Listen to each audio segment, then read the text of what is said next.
So like I've mentioned in the previous video, there's actually a serious lack of information about the ranges of the towers and the damage types, etc. But I finally found a resource. I'm going to put that in the comments below if you want to see it for yourself, and if you want to see for the ranges, the damage types, the stats. I've finally found it. It's in the Discord server. It's not really that hidden, but thankfully there was someone in the Discord channel that actually assisted me with that.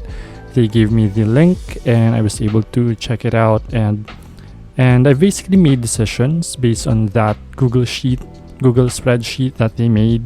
So yeah, the link's going to be down there on the description. But as I've promised in the previous video, I'm actually going to upload something like this for every new hero that I get, so that you can pretty much see how the each hero, without any gear, without any ascension points or anything, how they perform as they are. So here we go. Here we have the Aquarion. No stats whatsoever, no ascension points. Oh, sorry. Oh, nope. So no ascension points distributed, so it's just what it is.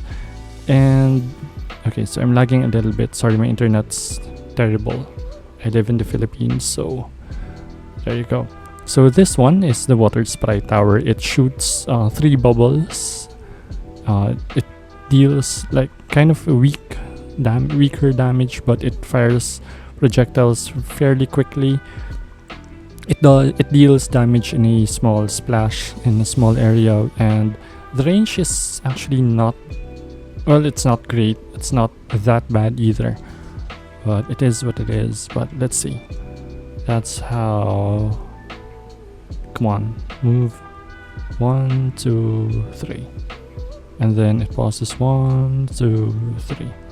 Okay, so yeah, that's basically the range for the first tower. This is without any gambit, without any range improvement.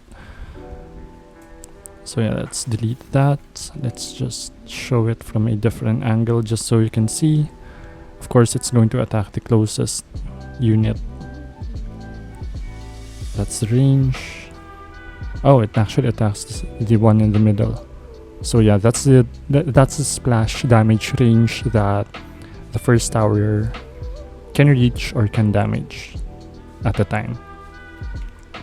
Next up, we have the pufferfish. This is kind of different because it's a tower, but it has a range that's not conal, it's not frontal. It actually shoots projectiles in all directions. So let me just show you that part of it first. So it doesn't just deal damage in front of it, it deals damage on the sides, at the back. So it's actually a pretty decent tower if you can place it properly, if you can make the most out of the range itself. So it's great for, you know, those lanes that has zigzags in it. So it's actually quite good if you can place it somewhere in the middle without it getting damaged by the enemies. So let's see. But of course, if you're like me who cares a lot about the range, here's the maximum range, I think. Let's see if that's actually the maximum range. And then for comparison, this is the range of this one. So it's slightly shorter, but it deals damage on a range or in a circular manner, not in a conal kind of area of effect. There you go. And then let's compare this with the third tower, which has pretty much the same range. Let's see.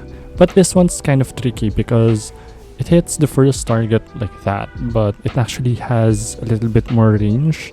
I've noticed this in the actual gameplay whenever I'm using Aquarion in combat. The range of the jellyfish actually extends a little bit further. I don't know why that happens, but it just does. It just happens like that. But yeah, it has pretty much the same range as the first two towers. And here we have the last one, the artillery crab tower. Sorry, I don't know why my mouth isn't working correctly. But here we have the artillery crab tower. So the range is much farther than the first three. Pretty decent range. Pretty expensive as well. It has 50 range, or sorry, 50 cost. Sorry, it's a bit expensive, but it deals splash damage, so that's the advantage of it. So that's it for the ranges of the towers, but I just want to show you this one because I've been using the jellyfish tower for pretty actively for the past few days because of the fork lightning attack. It actually deals more. Let's see, I'm going to show you the build that I usually go for. So I go for a max gambit for the jellyfish, and I'm going to go for a max gambit on the artillery crab. I know a lot of people would say that I should go for the defense crit chance and defense crit damage, but I'm using this for the elemental weeklies. So I need the max range. I need a pretty decent towers, elemental towers, and I don't have earth currently, and I don't have lightning, so I need their ranges. I need them to reach the enemies like further back, because some maps they're harder to solo when your towers have a really short range, because you have to deal with the enemies that are further back on your own, so it's a bit difficult to do alone. And since I'm mostly playing alone in this game, so yeah, I'm going to need the gambit.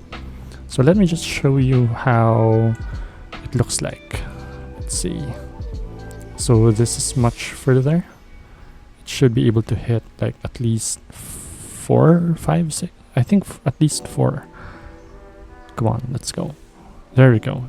It can actually hit all of them. So yeah, that's the good part about the jellyfish tower. So in my opinion, is the Aquarion worth getting? I think she's worth getting if you're going for the elemental weeklies. Otherwise, you can pretty much get the engineer, because the engineer has the railgun, which deals electric damage as well. So that could be a good alternative as opposed to this jellyfish tower.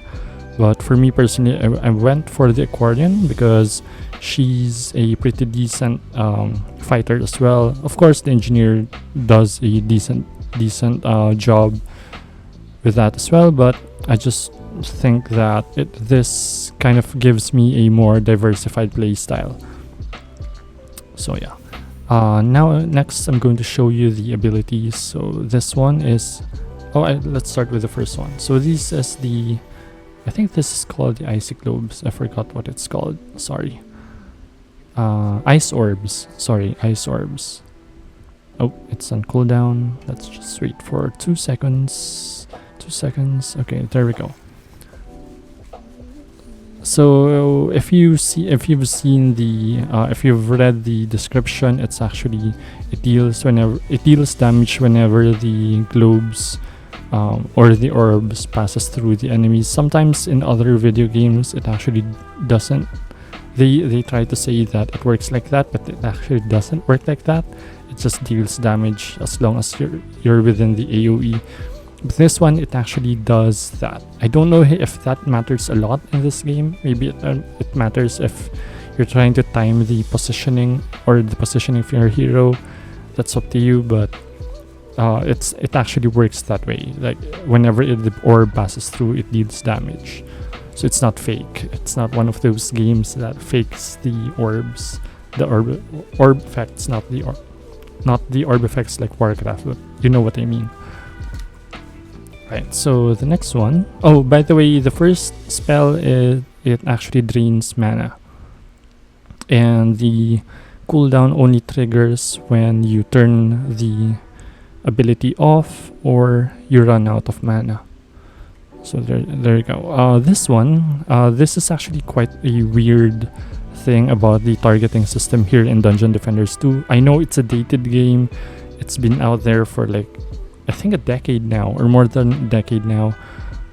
So anyway, so for this one, this is actually quite weird because it doesn't show you the accurate area of effect. So it, as you can see, it's a pretty decent circle, but it actually deals damage even outside the circle. So let me just show you right now.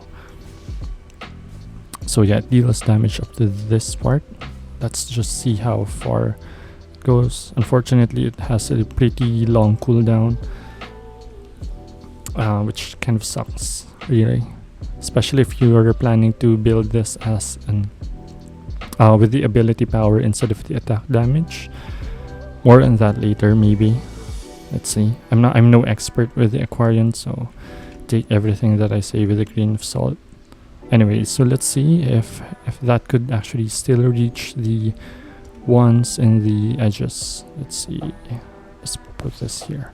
Okay, so it doesn't deal damage here. Only the three of them here. Yeah. So anyway, the third skill is it actually deals. It has a bigger area of effect. I thought it just dealt damage within the circle. I was wrong. Let's see here. Okay, so it has a pretty decent area of effect with the third skill.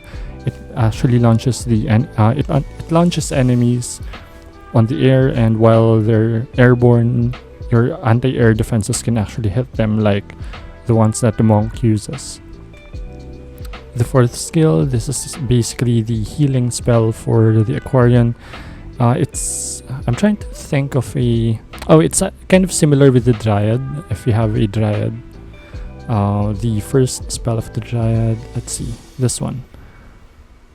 Yeah, so it drains, this one actually drains mana, but for the Aquarion, she doesn't do that.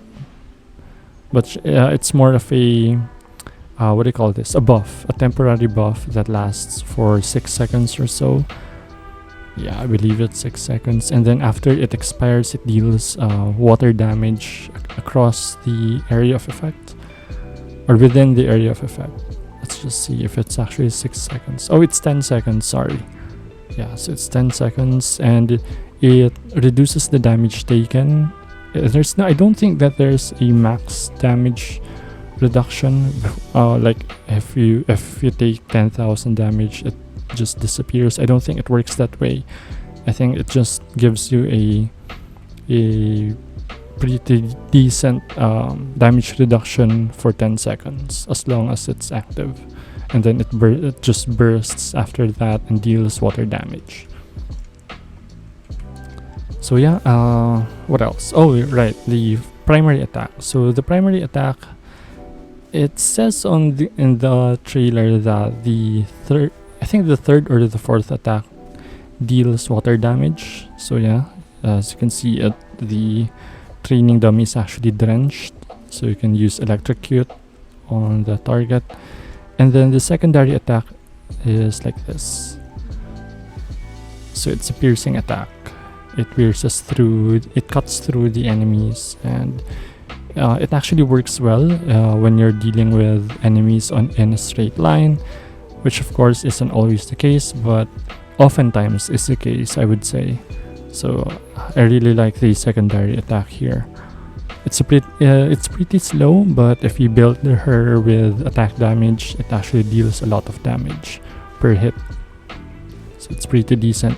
By the way, I just want to tell you that her weapon is a pole arm, and she's not affected by the number of projectiles for the pole arm. So if you have a penta attack pole arm, that will not work for her secondary attack, just so you know.